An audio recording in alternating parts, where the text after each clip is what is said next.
একদিন সবুজ বনের এক গাছের ডালে একটি কাক বসেছিল। তার ঠোঁটে ছিল একটা সুস্বাদু রুটির টুকরো। কাকটি খুব খুশি মনে রুটি খাওয়ার প্রস্তুতি নিচ্ছিল। ঠিক তখনই নিচে দিয়ে একটি চতুর শিয়াল হাঁটছিল।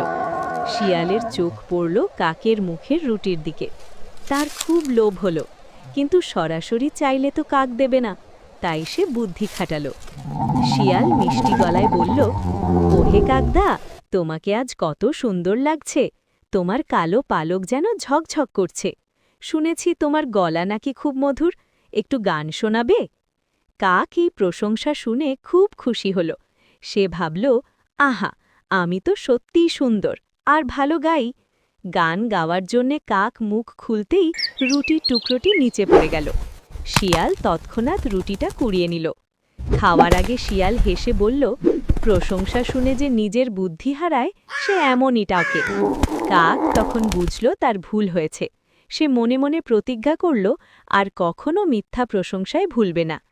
নৈতিক শিক্ষা: মিথ্যা প্রশংসায় ভেসে গেলে ক্ষতি হয়।